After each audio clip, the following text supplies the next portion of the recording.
A nice handy one today. The Olympians, Paralympians and maybe some others as well. To try and sift through the incredible list of names, I'm delighted to say Cathal Dennehy and Gavan Casey are with us. Gents, you're both very welcome. How are you? Good morning. Morning, guys. So, Cathal, the Olympians, where do you start? And one of the things, right, so we were talking about this when we were doing the Cavan one. Paul Fitzpatrick decided that Leona needed to be on it, even though at that stage she hadn't won anything. And he said, look, I guarantee you something amazing is going to happen here. And yet I don't see Rashida's name anywhere on anybody's list just yet. Yeah, I think when you've been not selected for a relay team for the Olympics and that's your entire Olympic record to date, I don't think we can really put Rashida. But yeah, and I think any right-minded person could look into the crystal ball and say Paris on the horizon, perhaps another 2 or 3 Olympics to come after that, and it's shaping up that Rashida Adeleke will one day be on this list.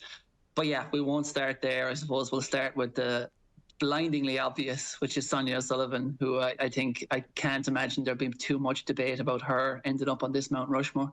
Tell us a little bit for the younger generations who might be a bit wavering about whether or not Sonia is the absolute alpha and omega of Irish athletic superstardom. Put some context on her career as somebody who understands the before and since, what's happened in an Irish context and in a global context. How good was Sonia? Sure. I suppose there's achievement and then there's impact. And when it comes to Sonia, just to start with impact, I'm just about old enough to remember, the kind of early to mid 90s. And it was some of those moments, especially the Sydney Olympics. They were like the Rugby World Cup quarterfinal last year, like Italia 90. It was the nation gathering around TV kind of moments when Sonia was racing a major championship. So she had an impact that went beyond any Irish athlete in history in terms of gripping the nation and carrying the nation along with her on the journey. But when it comes to achievement, I mean, she is, for me, the best Irish athlete of all time. In my mind, she's the best Irish sports person of all time, which I know would probably prove controversial with many. But she's got 16 major championship medals, 14 Irish titles. I mean, we were getting very excited last year about Rashida Adeleke winning an NCAA title, rightly. Sonia has 5 NCAA titles from her days at Villanova, 31 Irish records, 1 world record over 2,000 metres. That was set back in 1994. Only 2 athletes have ever broken that. One was an athlete with differences of sexual development who's now no longer eligible to compete in that category. In the women's category, and another is an athlete, Genzeba Dibaba, who was coached by someone who's under investigation for doping. So like when you put that time up there for 2,000 metres, it still stands up today as what perhaps still should be the world record. Sonia has 5 European medals, 2 European titles, 3 world titles. One of them's on the track, 2 of them across country, and of course the Olympic silver medal in Sydney. And while, yes, that's a good return, really 1 Olympic silver medal does not even scratch the surface of how good an athlete Sonia O'Sullivan was, because, I mean, she was the one who got it wrong in Atlanta 96 when perhaps there should have been 2 medals there for her. But I look at, 1992, she finished 4th. There was a Russian and Ukrainian in front of her. And certainly in that era, Russia and Ukraine had an absolutely dire record when it comes to doping in the old Soviet bloc, going back to the 70s and 80s before that. And then, she finished 2nd behind Gabriela Szabo in the Olympics in 2000, who there's huge question marks over as well to this day. So to my mind, Sonia's career really is based on more what she did outside the Olympics, but she should have a lot more Olympic medals if things were right. That point about the impact, it's really interesting because obviously, like, it's fair to say that we do have an Olympic gold medal on the track from Melbourne in Ronnie Delaney, and we do have a gold in the first World Championships in Helsinki from Eamon Coughlin. But and Bob Tisdale as well. Yeah, and I think you're right though.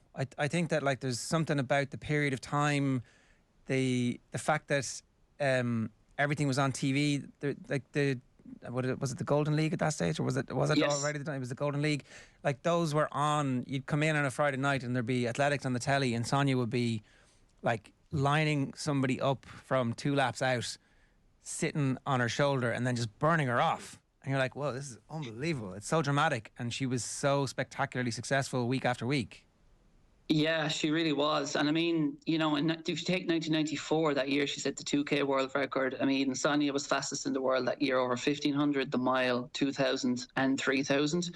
If you take 1995, when she won her world title, she was unbeaten that entire year, not just at 1500, but the mile, 3K, 5K. And that year, Track and Field News, which, you know, it's kind of called the Bible of the sport, to be the equivalent of Ring Magazine in boxing, the real expert judges on these things, they named her the overall athlete of the year, not just distance running, but better than all the sprinters, better than all the field eventers and marathoners. That's how good Sonia was. And yeah, I mean, it was that era, a very special era where there wasn't smartphones or internets to distract us all, and everyone was just huddled around the TVs. And I mean, it's very hard to think of any individual athlete who's had that same impact. Obviously, Katie springs to mind. Well, I was about to say, but hold the line, caller. We actually have a clip of Sonia from a Saturday panel a couple of years ago talking about that silver medal at Sydney. The result, no matter what. And then when you finish second, you kind of have that little inkling in your mind for a few seconds thinking, shit, what if I won? You know, you kind of think, could I have been happier? You know, I had to weigh things up and realize there comes a time when, yes, you have to be happy with silver, because, you know, these opportunities only come around once every 4 years. And, you know, not everybody is in the position to be rewarded and to take home any silverware. Gavin, this is the time to talk about Katie. A similar level of public adoration, a similar moment where everybody is watching, kind of half through, sort of, really hope that she manages to do this in 2012. Put some context on that for us, will you? Yeah, I think it was 1.1 million people tuned in for that fight in the 2012 Olympic final against Sofia Ochagava, which I guess puts it up there in the kind of status or the realm of an All-Ireland final or a Grand Slam decider. It did feel like a national event and kind of an epochal event at that. And I would agree entirely with what Cathal says about Sonia's sort of, like, the public adulation. I live in Cork, I'm from Cork, and there's already a statue of her in Cove, but equally it's more like for people from Generation X or millennials, like, who remember Sydney, who remember all of those achievements. If you walk past her in Cork, there's almost a sense of like, oh my God, there she is. The closest thing I could compare it to is being at like a Beyonce concert in 2010. Like, she has that kind of a sense of regality about her when she walks around here. And I kind of find it tough to compare the two in terms of their cultural influence. But what I would say about Taylor's is that it was probably a little bit more outward facing in the end, in terms of how she changed the face of two sports. She did it twice, in amateur boxing and in professional boxing. I've been lucky enough to work professionally at most of her professional fights, and to see how transcendent she's become, to see the extent to which she's changed the conversation, almost single-handedly, I would say, from nobody cares about women's boxing or why is this on my television, to either people adoring her the same way they did in Ireland, or, well, why isn't Katie fighting this woman? Why isn't Katie fighting that one? Katie's ducking this. Katie lost to Serrano, but a genuine sense of emotional investment in the product and in the sport that really was almost an underground pursuit before Taylor came along, despite the best efforts of some, you know, serious athletes over the years. I think, like, when you look at Taylor's greatness, again, it's almost like you can divide it into two parts. Ultimately, you have to combine them to get the full story, but 18 major gold medals. I know some people will make the point that she prevailed in an era of amateur boxing in which the level of opposition mightn't be at the level that it's at now.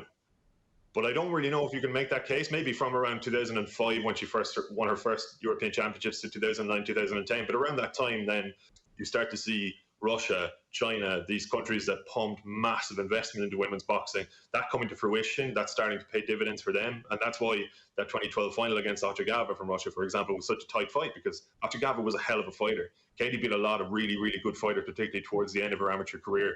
And then you look at the pros. I mean, we've all seen it. To be a two-weight undisputed champion has only been done once before in the professional era.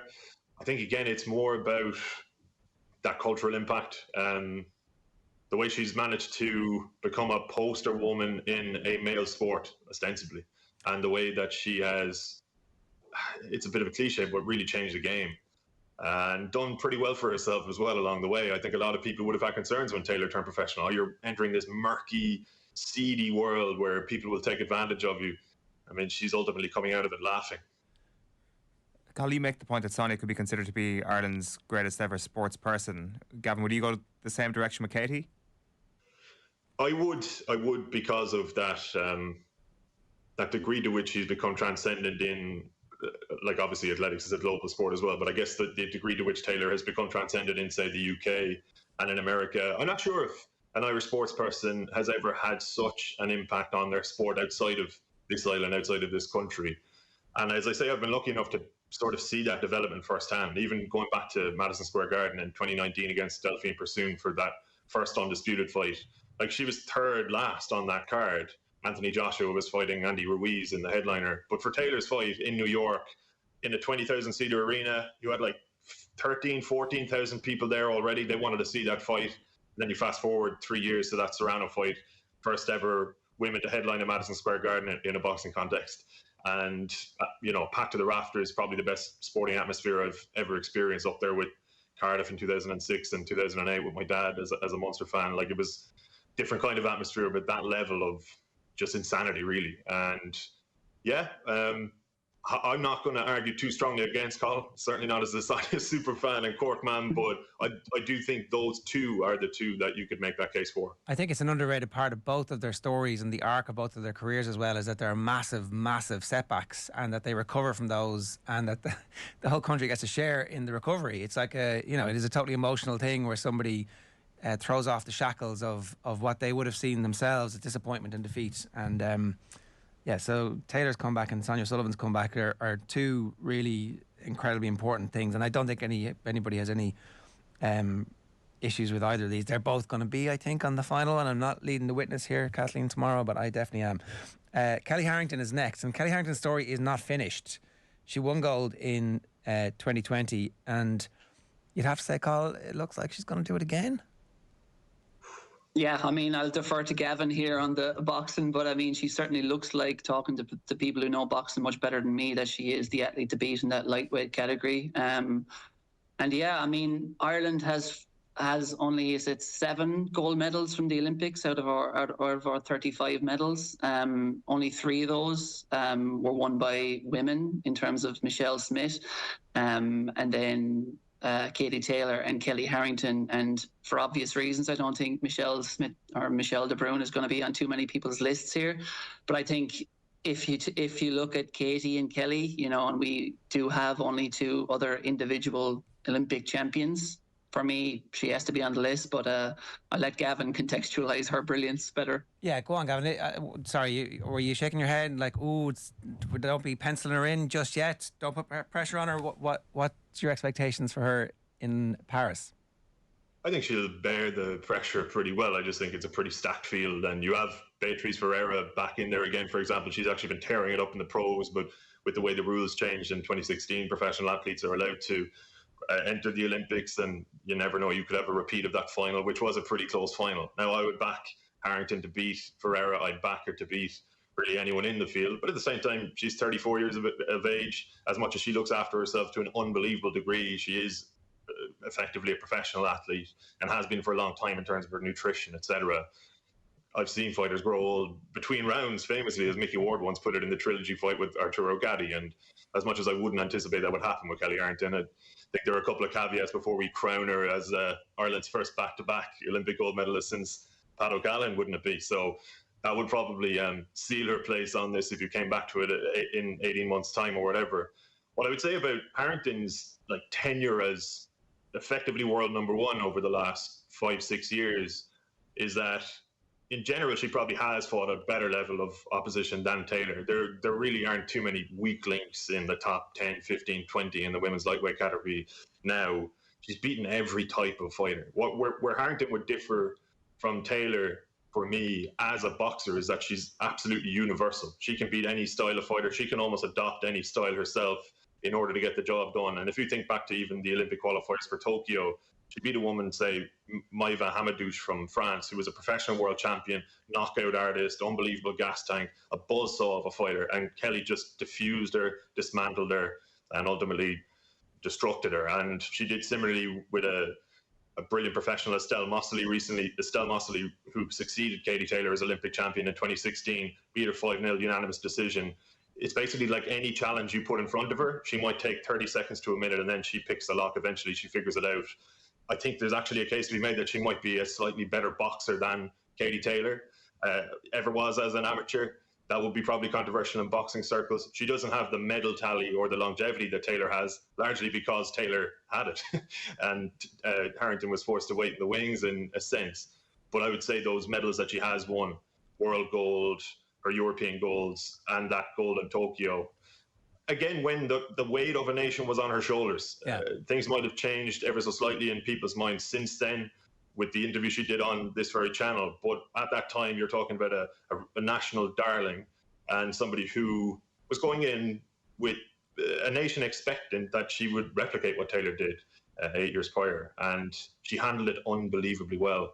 I think that actually is part of it as well, isn't it? Because we're going to talk about some athletes who might be slightly more obscure. It doesn't take away from their achievements, but when you're doing it with the expectation of 6-odd million people, it's a little bit different. I think that really counts, and I think that was the point about Katie Taylor in 2012 as well. And to a degree, Sonia, you do carry this weight. It is a burden. None of us can ever really fully understand what that is like. Katrina McKiernan is next on your list, Carl. I'm a big fan of this selection. I know. I'll try not to bang the drum that Cliona Foley was correctly, in my mind, banging as well yesterday. And again, this is the Olympic and Paralympic category, but when we look at the likes of Katie Taylor, we look at the likes of Sonia, it's not only based on their achievements at the Olympics. Clearly, their careers span so much wider than that. They're brilliant. And for Katrina McKiernan, I'm including her here, absolutely not based on anything she did at the Olympics, because as she said herself when I was interviewing her last year, I did nothing. I don't like talking about the Olympics. 96, she finished 10th or 11th in the 10,000 metres. In 2000, she was injured. If she had just got to those 2000 Olympics in full health, I think she'd have won that Olympic marathon.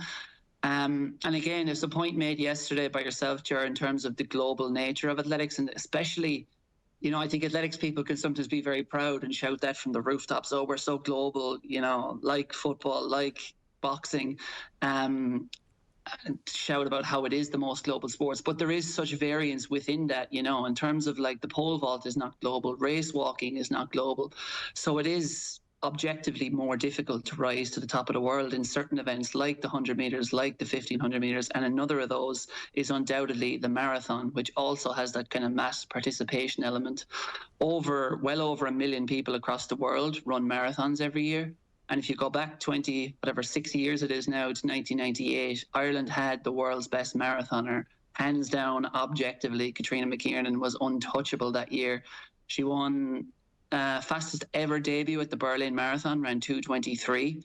I mean, that was her debut, and it still stands up 27 years later as the Irish record. Fionnuala McCormack hasn't beaten it. She went out the following year, ran 2:22:23 in Amsterdam, and then she won the London Marathon, the world's best marathon. Again, still stands as the Irish record. And then, of course, you add her cross-country pedigree, 4 consecutive world cross-country silver medals, a bronze medal in 97, European cross-country title in 1994. Again, she has frustrations about her career when it comes to the Olympics, but I think you have to look at Katrina McKiernan's career as a whole. Yes, much of it existed in the shadow of Sonia Sullivan, but it was brilliant very much in its own right. I think, The silver medals, unfortunately, there's a gold there floating around in the Irish ether as well. And I mean, it's ridiculous that somehow we're like, it wasn't gold. I think you were comparing her with Sonia, who's, as you say, an all-timer. I think if we had Katrina McKiernan now, she'd be an absolutely massive superstar. So we are agreed on 3, the first 3. Gavin, you want to make the case for Katie George-Dunlevy? Yeah, I had McKiernan in a kind of a long list as well, and I realised then that Cathal and I almost had the exact same choices. But I do think Katie George is absolutely part of the conversation. Again, like just to do what she has done across 2 Paralympic Games, like 3 gold medals, 2 silvers. She has 6 golds and 5 silvers at World Championship events, a silver and 3 bronze at the Track Worlds. But equally, what might push her over the top, or what probably does, to my mind, for the sake of argument anyway, is she also has 2 world rowing golds, albeit not part of this jurisdiction. She was representing Britain for those. But I know you've had a lot of conversations during the week about sort of dual sport athletes, and to have literally conquered the world in two very different sports, and to be still doing it as well. Like her most recent World Championship event gold was only last year. She's 42 years of age, and I think deserves a place on the mount, I guess. But like again, I know for the sake of debate we should be kind of arguing here, but I'd find it very hard to make a case against McKiernan. She was right there for me as well, an absolute legend to my mind. Yeah. Ellen Keane is on your long list, Gavin. Yeah, Ellen as well, and again, I'd probably go lean towards almost the cultural impact and how much she was not only the face of swimming for a long time here, but almost like the face of the Paralympics in a way, right? And I'm talking as well about how she got a lot of endorsements, but again, like a lot of those duties and obligations are things you have to mix with being an elite athlete, and she seemed to really thrive in that. And not only being successful in the pool, but successful in how she carried herself, interviews, etc. Another one is like, I was kind of afraid she might not get a mention because again, her achievements happened for Britain, but Kelly Gallagher, who went to the Paralympics in 2014, first ever alpine skier to represent, or the first ever alpine skier from the north to go to the Paralympics and won gold there, and has had an unbelievable career. She'd be up there as well. Yeah, and if I could just jump in with another suggestion, because we're on that point of people with the dual nationality. Mary Peters back in 1972 was an Olympic champion in the pentathlon from Belfast. And I know you could say, look, she chose to represent Great Britain. That means she's shunned from lists like this. But again, BBC Sports personalities stick Rory McIlroy on their list, despite him representing Ireland at underage and Olympic level. The can of worms is open. I think there is an argument for Mary Peters, at least an honourable, very honourable mention among the Hall of Fame of Irish sport. There is also as well, when you talk about the legacy and impact of an athlete in terms of Mary Peters, she's put her name to a track, as far as I understand, in the north, which is very much a cross-community project. We've got Ciara McGeehan, who credits her in terms of giving her words of advice down through the years as well. So her impact has been felt on both sides of the community. You raised the Ciara McGeehan point. How close is Ciara McGeehan to getting on this list, Cathal? I don't think you can really put her on yet, just due to that kind of lack of a global medal yet. Obviously, she has the European medals, but I mean, she could well end up on it after this year in terms of that impact she's had. And again, in one of the most difficult glamour events that is truly global and runs very deep. But like, I suppose from the world of athletics, I was just thinking of names last night. And some, for me, I know they're not going to end up on the list, and I wouldn't be making the case for them above Sonia Katrina.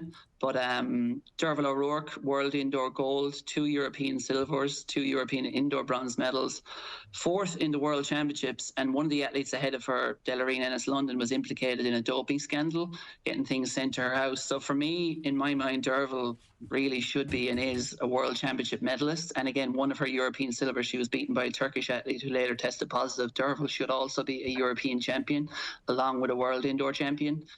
Gillian O'Sullivan, silver medal at the 2003 World Champs in the race walk. Olive Loughnane, a world champion in the race walk back in 2009. Finished runner-up to Olga Keneskina of Russia, who was later banned for doping, and she got the upgrade. And of course, Fionnuala McCormack, I think, again, an honourable mention, going to her 5th Olympics this year, 2 European cross-country titles, and it's just been a very quiet trailblazer, and due to her lack of interest in doing media stuff, I think not fully appreciated. Yeah, that's it's funny how that happens, isn't it? Annalise Murphy was also somebody you wanted to mention, Gav. Yeah, well, just for that Olympic silver, and probably for, I guess, putting sailing in the conversation come Olympic time, right? Like it's that was a phenomenal achievement in Rio, and like we're talking about an Olympic category, and any again, the number of women who have won Olympic medals isn't that high, so it's like at a really crucial time in the development of women's sport, and again, this kind of like transcendence of women's sport. People like Annalise Murphy were absolute heroes and remain so. And actually, like while Cathal was listing some of the women that wouldn't quite make his list from athletics, like I haven't mentioned, say, the likes of Aoife O'Rourke, 3-time European champion. She's going to Paris already qualified. If she goes over there and does something, and we're having this conversation in 80 months' time, I'll make a pretty strong case for her. Similar to McGeehan, in that you're just waiting for them to have that kind of global medal. And Amy Broadhurst is a world champion and European champion. Lisa O'Rourke, Aoife's sister, a phenomenal family from Castlereagh, County Roscommon, is a world champion. And on the boxing front, I would say Ireland has one of the 5 or 6 best teams on the planet now. And even that development since Taylor departed the scene has been phenomenal. And I would say we'll probably be having conversations about Irish women's boxing even more so than we have about the Irish men's team over the next 10, 12 years because of that little ripple effect of Katie back in the day, but equally now the butterfly effect of the likes of Kelly, Aoife, Amy, Lisa, all of these women who are thriving in it. And look, we're a country who I would say has underperformed at Olympic Games traditionally in the last 104 years or whatever it's been since we competed as an independent state for the first time. I think boxing will remain firmly part of the picture as we gain back ground on similarly sized countries like New Zealand over the next 8, 12 years. I hope you're right, and I hope boxing continues to be part of the Olympics. Gentlemen, thank you both very much. It's been less controversy than maybe we anticipated, but certainly I think very strong candidates for the final Irish women's sports Mount Rushmore tomorrow.